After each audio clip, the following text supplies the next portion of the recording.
Bad parenting, the 28th of April, 2025. You have to apologize to them. For what? I did. That's a lie. To see the number 33 and to think, could it really have been a sign? Was it not about the game then? Was it always about the scene? This is not where a certain number would take over your life, where you would see it everywhere, like the movie about the number 24 or something like that. It is just a note. Being 33 and knowing that you are also 34 at the same time. Speaking in code. It is more of a method of speech that only the person who wrote it would understand. It is a way to leave oneself a trail, which they would be the one who is able to decipher it. God knows everything, so He knows what each code means and why a trail would be left. Do you not like me speaking in code? I like you no matter what. I love you. I'm trying to figure out whether her acting was too good that she had me fooled it was how she actually was. It could be said to many others too.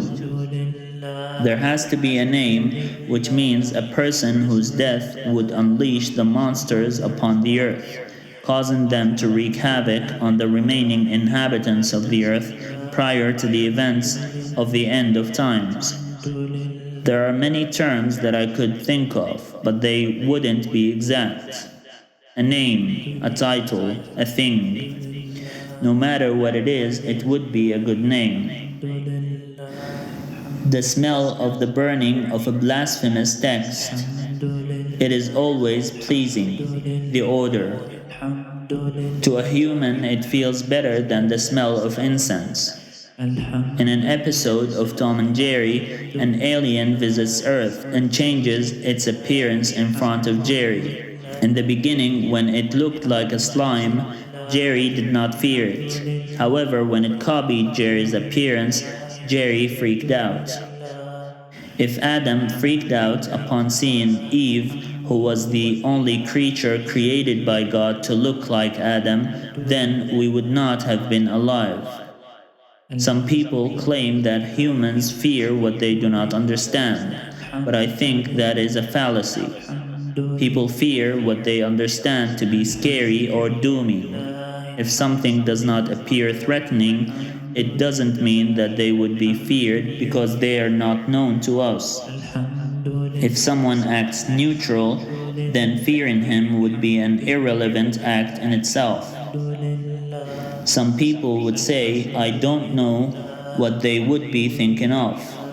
Well, no one knows what any other person is thinking of. But that doesn't mean we fear them because we don't know that about them. We seem to have been trained by society to hold hostilities against other people.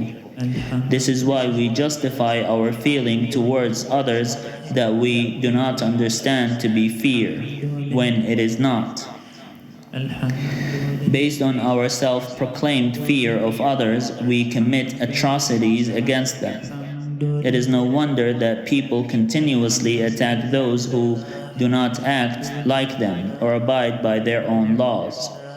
It is because they do not understand each other, because they have been hiding behind a veil of their own making, thinking that it protects them against an enemy from the outside. This method of thinking would only allow the person themselves to label anyone who is on the other side of the veil to be an enemy, even if they weren't. When someone is hostile towards another person, it is clear and visible in their actions. Those who hide their hostilities are only good at hiding them because they were known to be hypocrites for a long time. It requires time in order to develop experience in hiding one's hostility, which grants him the title of a hypocrite. This is why some children are taught by their parents not to commit certain acts, and why they are constantly reminded of how a bad behavior looks. It is because if they are not constantly reminded, they wouldn't identify that act subconsciously as a bad act. Lying is similar. If someone lies the first time they do it, they would possibly get away with it. The second time they do it, they would take into consideration how the other person responded to the first lie and factor it into the circumstances of the second lie, and so on. However, sometimes the first lie works because it was forced upon the person lying. It doesn't mean that they wanted and planned to lie for a long time. If they had, their lie would not work. Therefore, the first lie would be considered a white lie, a way for the person to get away from being held accountable for something they did not intend to do. This is what happens with children who lie for the first time out of fear. However, if they make it a habit, it would always blow over and would become a bad behavior. Parents would scold children for lying, and that is a good parenting mechanism. However, parents would not consider the circumstances leading to one's lie. If a child lies to their parents, the parent does not feel betrayed. The parent would feel fearful. The child feared being held accountable by the parent. This is why they lied.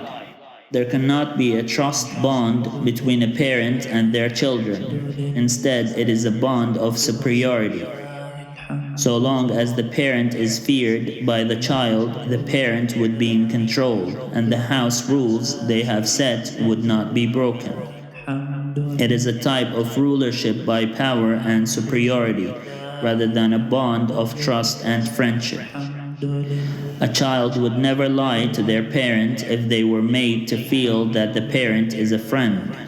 If they confide in the parent and tell them their secrets without feeling pressured to do so, if the parent is not obsessing over small details in the child's life, and if the parent is not holding tight to the rules they themselves have set before the child while raising them. If neither of these things happened, then the relationship between the parent and the child would be a better relationship that would not cause the child to lie throughout their lives.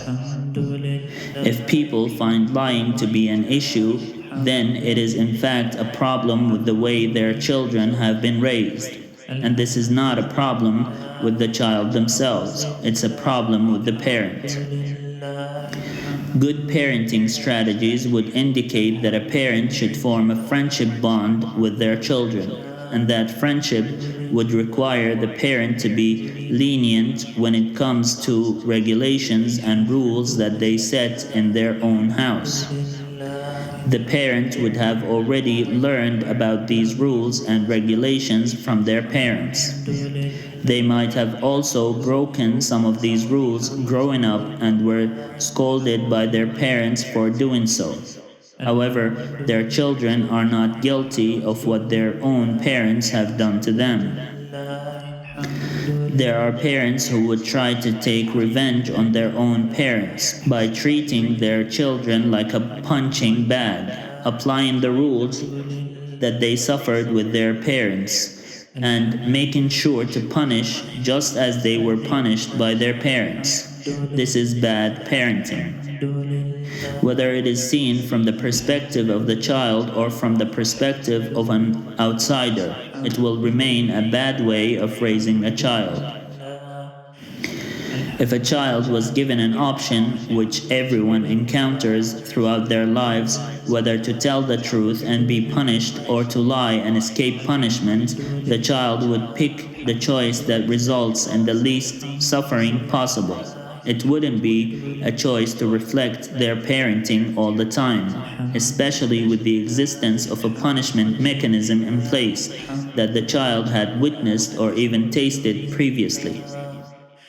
Ruling a house by fear and punishment is an easy way to raise liars and hypocrites. It would not ensure dominance or obedience. This is why when someone says that God created humans as a reward versus punishment orientation, he was wrong. If people were created in a manner where they would do the deeds that will ensure the reward and avoid the deeds that would merit punishment, then people would always lean towards avoiding the punishment, even if that means they would contradict their natural disposition to being truthful and pious. People would lie to avoid punishment if punishment is a byproduct of a free will choice. This is why God straightens out morality and commands people to take control of their free will to make the choice that would merit punishment if that is the truth. If children are told to fear God more than they fear their parents, even if their parents did not like it, they would always tell the truth no matter the consequences. Moreover, if a parent identifies that their child had lied to escape punishment, it would even be sinful to continuously consider the child a liar, to continuously disbelieve them even when they are telling the truth. When a parent knows that their child had lied and they do not forgive them for the lie and carry it around condemning them for the lie their entire life, the parents should know that God would forgive the child if they ask forgiveness, sometimes even if that parent did not forgive them. God does not forget the lie, but forgives it nevertheless. A parent would hold on to the memory of the lie, as though it would be the winning card for them in every debate or argument they would have with the child in the future. If used in such a way, then the lie was told to entertain the parent's self-righteousness rather than to condemn the child. If the lie is a way to escape punishment, then the person was compelled to tell the lie.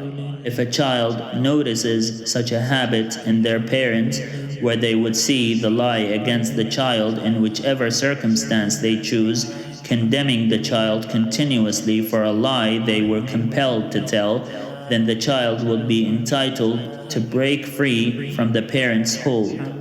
They should seek a better living condition, where they would not be continuously reminded of a fault that they had done only to win an argument. Bad parenting.